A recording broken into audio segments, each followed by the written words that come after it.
but I thought it was a good one.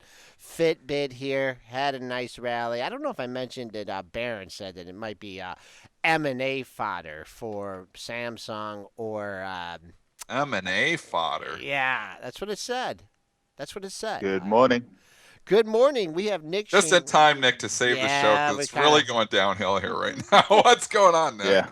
Nick? Well, I heard you Yeah, talking I about agree with this. I heard you talking about Fitbit, and it's. I don't know about you, but it feels like they're disrespecting Apple as a competitor. You know, when I agree. That's what I said. That's what I that said. you know the Fitbit people on Twitter are just as aggressive as the iOmegas in the olden days, and Omega, the zip drive. the zip drive. Yeah, exactly. So I don't know if you can discount Apple as a competitor. Boy, what a that's gumption. I wouldn't discount We were Apple. saying this yesterday, Nick, on the show. I don't know if you were listening yesterday, but that's what we were saying. Completely agree with you here. There's buzz with this thing. Could it go to 45? Could it go to 50? Sure. The market can remain irrational much longer than we can remain solvent, said, by Dennis Gartman. Yeah. But that being said here, long term, I don't like competing with Apple. Exactly. I mean, Apple is a formidable opponent if they offer something, if they dedicate themselves to the wearables, and it looks like they will be because it just makes sense for us to get smaller and more nimble stuff to use. And I just can't imagine that Fitbit will be able to clobber Apple. And if they can, wow, impressive. But I'm not willing to put my money there. I'll watch it and clap. Right, and you also have, I mean, you have Garmin in that space. You have Nike, so it's just not Apple that they're competing with. And haven't done any research on it yet. I'm not sure if they have any other products here besides the Fitbit, but definitely a move toward health. But let's talk about the health of the market here, Nick. Boy, oh boy, Friday close. Looking good on your shorts, looking good on your puts, and then just a hint of a grease deal, and we're right back up, knocking on the door of all-time highs. You guys were talking about durable goods earlier, bringing in the results of that at 5:30 my time, but it doesn't really matter. Headlines from Greece will drive the next move. I don't know if you remember about 6 months ago, 5 months ago, whenever February was last time we went through this, and they kicked the can for months. We had I counted 9 different pops on Greek rumors to take us to new all-time highs. Here we are, repeating exactly the same thing, pop after pop after pop, except this time we priced out a couple of them. Last time we didn't, but we're into all-time high territory, especially for the IWM, for example, just based on rumors. There's no fundamental reason why we're running like that, and it's just fundamentals be darned at this point. Let's just trade the headlines, and all by itself, the fundamentals are not bad.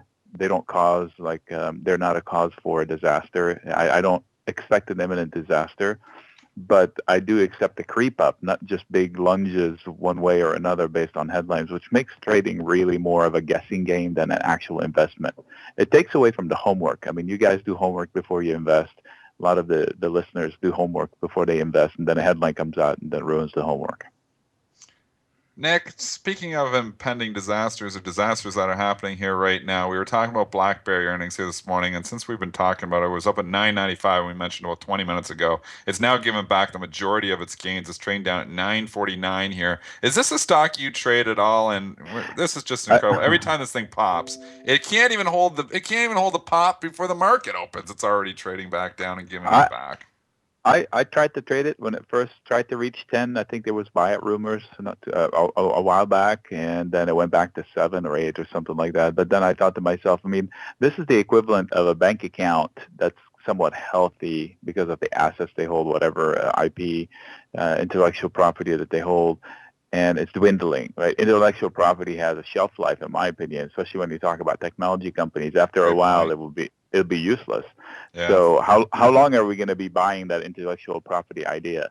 So it's like a bank account that's dwindling. I don't know anything about their new technology because I don't think they have anything that's that. I don't want to insult the company, but they've tried and tried. They regurgitate the phone, the keyboard, no keyboard. So security, no security. I'm not sure what they're all about right now. If it's just a story about IP I mean, that's a story that the longer it goes without coming to fruition with somebody buying something, it just dies, in my opinion. Not the company itself, but the idea of paying up for the company because of the IP. I didn't read the release, but I read the headline, which was a miss and a miss, yet it was up 9%. I was like, huh?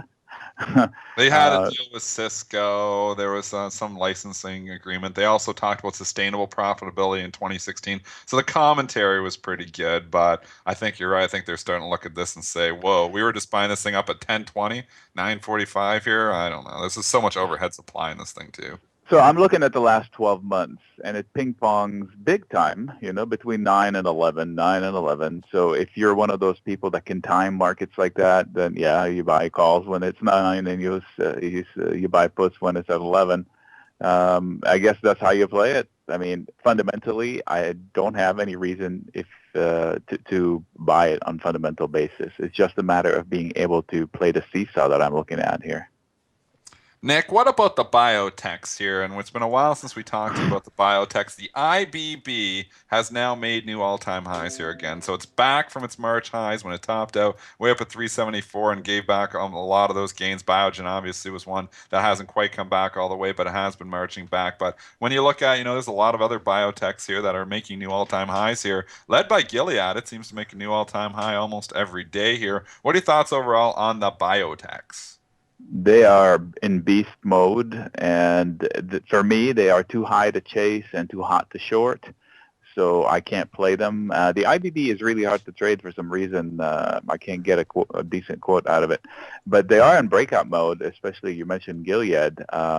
The 117 and 115 to 116 area was a place where it topped a while back. Say I'm going to eyeball like 7 months ago, and then it drifted downwards and downwards down to like the 87, and then it recovered, plateaued a little bit, and then boom, the last month and a half or two, I think since early May, like the May 8th or something, it just went on a tear, took out that previous high, and now it's about 6 or 7 days into that high. So I can't short it, but it's one of those areas where they're paying up for each other so much and they're fighting over each other that they're just begets higher prices, I guess. And at some point, will it end? Will it ease? What will change it? My thought, this extends to the entire market. So they are hot. You've made a lot of money if you're long them. And the markets, when we got blindsided by the debacle in the real estate market, we had a few assumptions that were completely off the mark, one of which was valuation. And we assumed as a market that the values for these houses is going to be here or higher. So we lent 100%, 120%. We didn't care about this and that. And suddenly, whoop, one assumption goes away and the house of cards comes tumbling down. I'm not saying that this is a house of cards. I'm saying I'm afraid of this one assumption that we're not really seeing. So I'm not an expert on the fundamentals of these biotechs, but what I know is that they're paying up for each other so much, they're fighting over each other. This one gobbles that one, gobbles this one, gobbles that one. We're all excited about it, and we're driving the prices higher. Where's the assumption? I don't know which assumption is going to bring this whole thing to reality. Okay, maybe we're going out of control because of X. What's that X? I don't know. I can't chase it, but if somebody is a momentum trader and they're buying calls, apparently, it just keeps going higher. If the market's in general correct, will they hold up? I don't know. It's got a lot of recent profits, which is probably where the selling comes from first, kind of like a last in, first out type of a deal. So if I'm long, I would trim and replace. So I would book if I'm up $2,000 in something, I would book the profits and re-engage with cheaper debit call spreads or cheaper calls, long-dated calls, call calendars, some other type of cheaper way of going long the asset that's paid me well. Why risk all of it?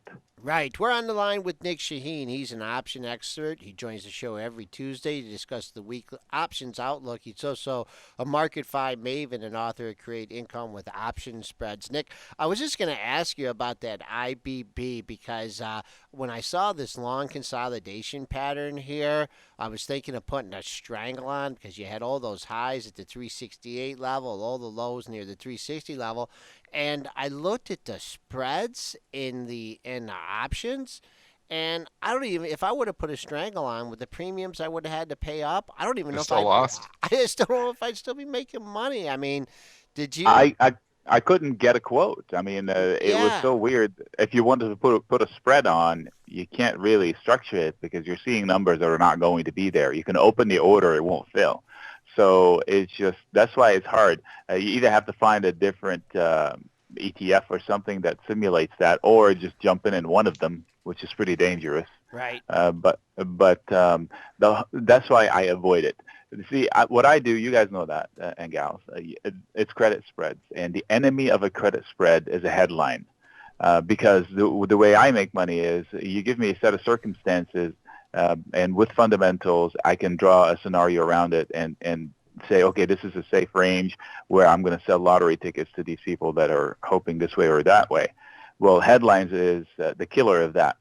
So these guys are headline driven. I never do any pharma or biotech Because it's credit random spread too. out every day, and I don't need a watch or whatever it tells me to get up and walk around or something. So it's not for me. I just want to see how this thing progresses. It's too soon for me. But I guess if somebody wants to put some speculative money on a long shot for a company that's going to take off like mad, then why not? Fundamentally, I just don't know much about it, though. Nick, I'm back here. I'm back. Hey. Little Sky. I just want to ask you, just we're talking about news and moving stocks here. How about what Citron does to Amberilla? I mean, it's they do their research, they take positions, it comes out, absolutely destroys the stock. You got any take on Amberilla? Yes, if you look at the last umbrella since the early May and what exactly I said about what were we looking at, Gilead, same thing. It was too hot, too short, and too high for me to chase because I get questions like this every day from members and friends.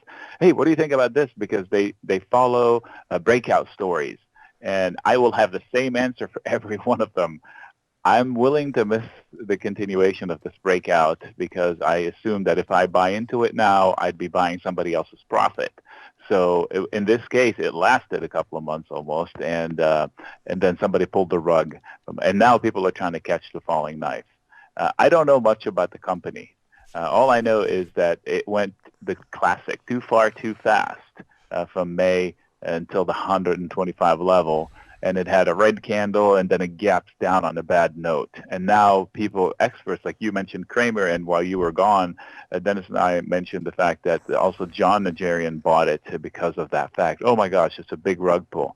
And then I read another note, I forget who it was, that said, maybe you want to wait, let it settle down before you try to get on board that train again. So I'm willing to wait to see where it lasts. Sometimes when they fall this hard on such big volume, it's not a 1 or 2 day event.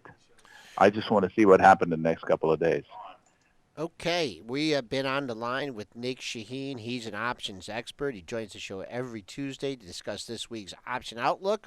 Also runs a great product on Marketfy, Create Income with Option Spread. Nick, thanks for joining us, and we'll talk to you again next Tuesday. Thank you.